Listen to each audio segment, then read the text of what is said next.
Мерседес на дровах. Умелец из Черниговской области ездит на машине, не тратясь на бензин, дизель или газ.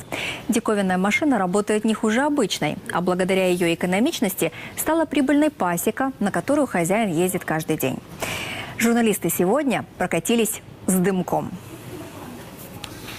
Оце ж така бензин наш, це такі кубики.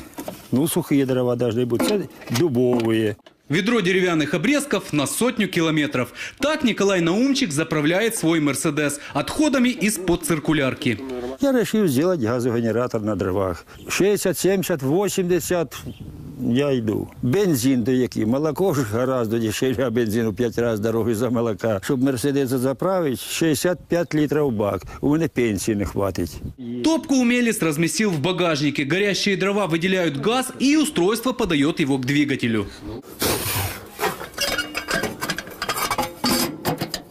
Ова! Кроме ключа, клочок газеты и зажигалка. О, тепер вентилятор включаємо. Никаких бензиновых выхлопов. Вокруг машины пахнет костром. 5 минут дрова прогорают, и мотор старенького немецкого седана оживает.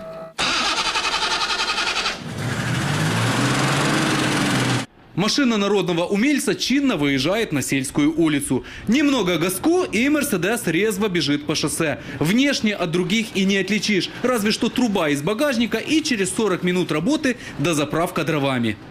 А от проїдемо кілометрів 50-60, тоді догрузити можна і далі обратно. Жена мастера говорит, что машину на дровах они используют так же часто, как и обычную. Над изготовлением газогенератора муж трудился всю зиму. Вынашивал, потом мастерил, потом консультировался в мастерскую и там сутками там. Это уже второй. Первая конструкция была поменьше. А это поездили, говорит, нет, надо скорость, чтобы была, надо мощности добавить. А над домом сельский умелец водрузил ветрогенератор. Поскольку устройство получилось даже мощнее, чем ожидал, всю его энергию пока не обуздал. Николай Тофичук, Юлия Жишко и Валерий Рябченко. Сегодня канал «Украина».